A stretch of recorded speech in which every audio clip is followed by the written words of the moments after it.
Hey everyone, welcome back to another episode of the Pokemon Emerald Nuzlocke. In the last one, we defeated the Team Aqua Grunts here at the top of Mount Pyre, and are now just going to sort of explore the rest of it instead of stopping Team Magma from doing evil stuff like we should be doing. But yeah, this is going to be a nice little training experience for RF, lots of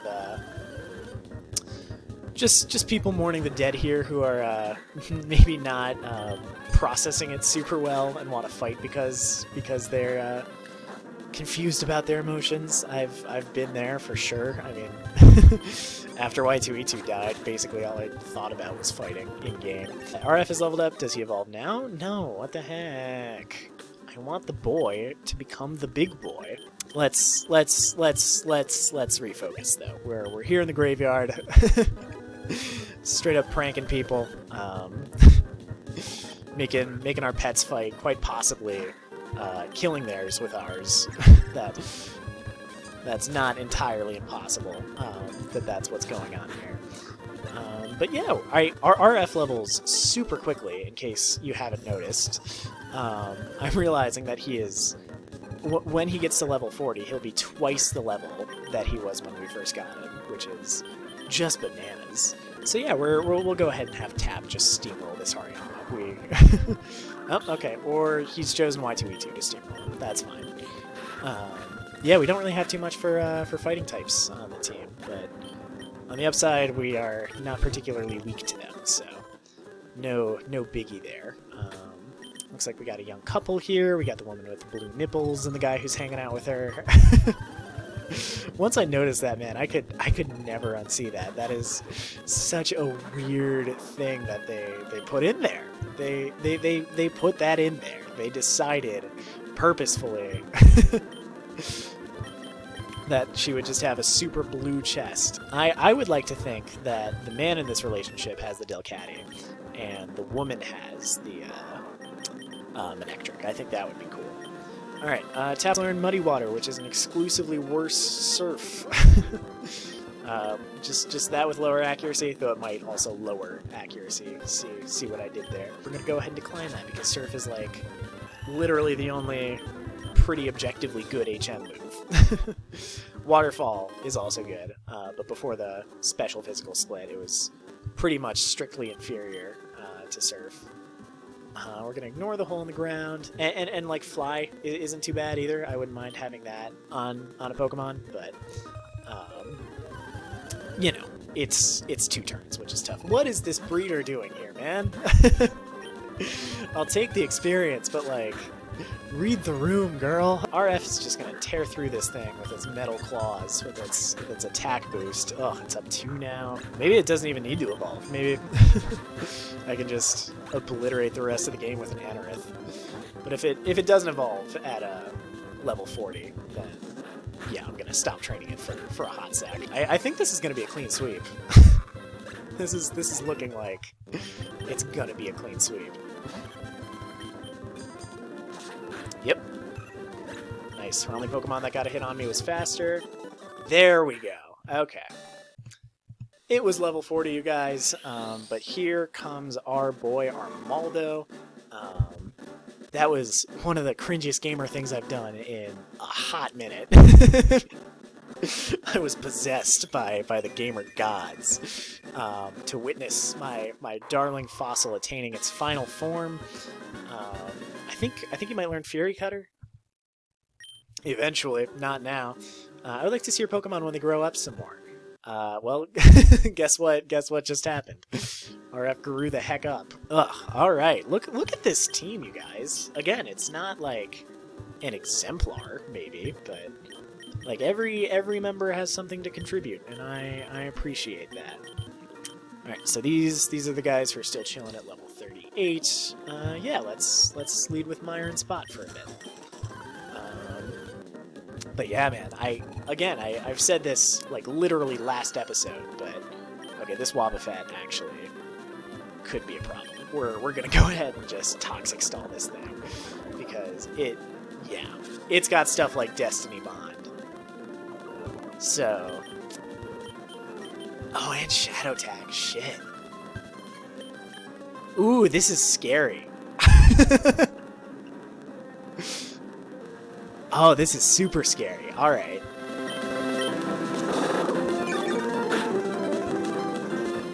Okay, counter failed. Okay, we're gonna hit it again with a Giga Drain. All right. Okay. God, just when you get comfortable, man, you are never entirely safe in the Pokemon world. What I was gonna say is that ever since we got Y2E22, I have felt very confident and like safe with this team. And of course, just as I say this, the Nuzlocke's Bane himself shows up. Here's Wobbuffet's gimmick. It never really does any damage of its own. All it does is reflect your hits back at you, and it also knows some pesky moves like Destiny Bond, which will, if it had fainted on the turn that it used Destiny Bond, Meyer would have fainted as well. So that's something you got to manage. I remember I think the first Nuzlocke on this show that I completed, I lost an Ampharos to a Wobbuffet, and Ampharos is one of my favorite Pokemon. So that was tough for me. That was Mary in the Pokemon Diamond Randomizer Nuzlocke, or the PDRN. Yeah, the PDRN. So that was it leaves an imprint on you, and many other Nuzlockers have also suffered at a Wobbuffet's hands. Yeah, it's always interesting, man, to look back on like where you went wrong, you know, like where the deaths happened and why, and how much of that was your fault and how much of that was just the game being fucking hard. You know, like for example, Ada's death, 100% on me, 100% just like wild Pokemon out of nowhere. If I'd been paying any attention, it would have been fine. Fryhite, I want to say, is a bit of a mix. Like I mostly my fault. Like that rival battle with me is a bit tough. Her Grovyle can trip some people up. But if I had paid better attention and managed that battle better, Fryhite would still be alive. Same thing with Y2E2. And like Fursico, that was a tactical choice on my end. I decided that it wouldn't be worth it to let one of my Pokemon die at the hands of that Zangoose, one of the core team. So I decided to have Fursico take one for the team, and that's a sad necessity in some cases. But yeah. And then Sudom, I want to say, is just the game being hard. I will never forget the defense room Wigglytuff with its freaking double edge. Like that is such a non sequitur, like bullshit Pokemon, to be frank. Yeah, Nuzlocke's they change the way that you play the game. That's maybe the most obvious thing I've ever said. But it gives you a whole new perspective and a whole new appreciation for Pokemon, which is why I got into them in the first place. I think I did my first Nuzlocke probably in like middle school. So I discovered Pokemon when I was in 5th grade, when Black and White came out, and a friend of mine recommended it to me. And I gave it a try. I still remember I did like basically an Emboar solo run. So I've got a dumb appreciation for Emboar. Like, still definitely in one of my top 5. Ooh, okay. Oval's risking her life against this Wobbuffet, ladies and gentlemen. We're toxic protecting it. But yeah, let's hope that strategy doesn't work out for it. But yeah, a friend got me into Pokemon, and fine, we'll try Silverwind on it, which is going to be super effective and do a lot of damage. And cool, you used the wrong move. Okay, yeah, we are all Gucci unless this thing uses Destiny Bond. And then dies from poison damage. Does this... No! Okay, cool. I I thought Oval was gonna die there. I really... Wow, that was torturous. I was like, is it gonna happen? Am I gonna lose him now? But no, that's chill. Alright, if it dies from poison, it doesn't count towards Destiny Bond. Here's the TM for Shadow Ball, which I thought was in a harder to reach spot. But yeah, I got into Pokemon when I did basically an Emboar solo run of Black when I was in 5th grade. Didn't take me long to start obsessing over it. Pretty soon, I think the next game I bought was like Soul Silver, and then Pearl followed. And then I got X and Y when they came out. I've gotten all the 6th through 8th gen games on their release date. And as I kept playing, you know, eventually you figure it out. Like, it's not rocket science. Like, the type combos become clear to you, and you figure out how to build a good team and how to level properly. And once you've done that, like, a huge portion of the game's challenge is, like, pretty much always removed, right? Like, you just have the skill, and, you know, it gets to the point where, like, you're never whiting out anymore. Your Pokemon are rarely fainting. And the ones you're using are always the best ones because you know which ones those are and, like, how to target them. So there definitely is a slump that some people fall into with the game, which is why there's so many challenges related to it. Like in-game, like, like, artificial challenges, you know? Like, not, like... That's not why the games are so hard, because they're not. I know I've said Emerald is hard many times, but I'll be honest, that's when I was just sucking. Like, when you're doing well, the game is not difficult. Ooh, let's go get that item. So that's why there's monotypes, where you only ever use one type, and you experience what it's like to be a gym leader. There's Nuzlocks, which are like this, and there's like a million variants on the Nuzlocke. There's like wedlocks. Those are pretty crazy, where you have to find like a male and female Pokemon because it's heteronormative as fuck, dude. I don't know why I said it like that. Yeah, dude, we're heteronormative as shit out here.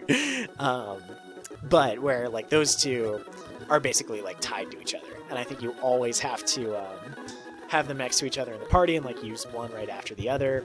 And I think if one of them dies, the other one just becomes like a widow and you just can't use it anymore. Oh, Team Magma is trying to awaken an awesome Pokemon at their hideout. Where might it be? I'm used to going here. I gotta not do that. That's interesting. Where's the Team Magma hideout?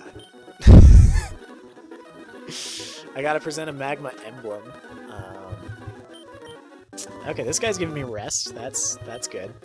But yeah, like, there's a ton of stuff. There's Wonderlocks, which are pretty cool. In Gen 6, there's the Wonder Trade mechanic, where you can just, like, get a random Pokemon from someone else. But yeah, you can get, like, random Pokemon and do a Nuzlocke with those. So, like, basically it's like a randomized Nuzlocke. There are also randomizers where people mess with the encounter rates on ROMs.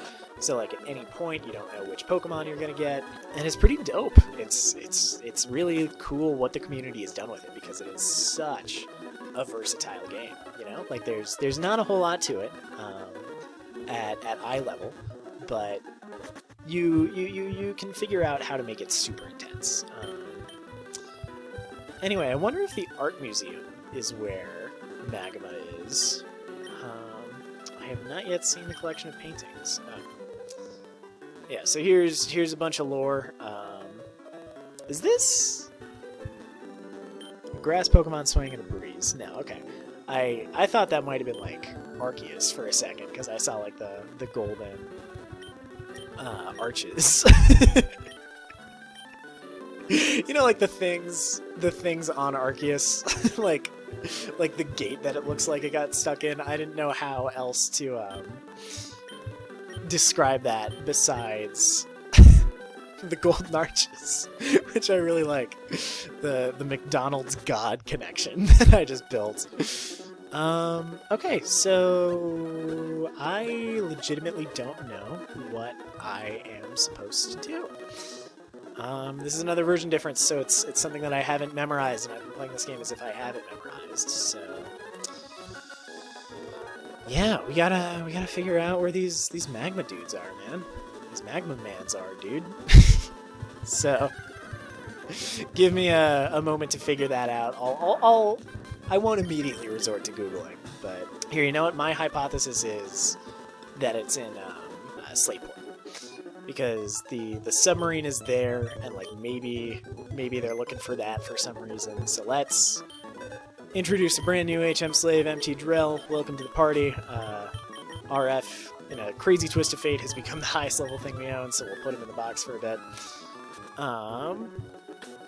and teach you fly, which I'm pretty sure Doduo can learn for no reason. There's a great comic about Doduo, just like helicoptering into the sky with the trainer on its back with like its heads acting like propellers. That's pretty funny. Alright, Rage is a terrible move, so go ahead and get rid of that. Empty Drill forgot their rage. They learned how to be pacifists in their leadership style. Yeah, so let's poke around in here. Looking for a ship. It's not around. It's not there. Maybe the museum. Yeah, take 50 cents, fine. What are you doing here? Me, I'm the Team Aqua member you thumped before, remember? Back in Rust Tunnel? Oh, okay. So that's like Thief or something. Alright, that's not what I wanted. Is it in here? Is this the magma hideout? Because in Ruby and Sapphire, when you go into that cave that I just got bounced out of, which honestly they should just do regularly, is just not let me and all my magical beasts enter their hideout. After you beat them, you go back here, and they steal a submarine and try to get to the bottom of the ocean. But it seems that this is not where I must go. I am lost. Where else? Where else? Mount Chimney, Meteor Falls, like, maybe if I surf around Meteor Falls? That'll be the hideout. I'll let this hypothesis test. Ugh, lots of bad memories here.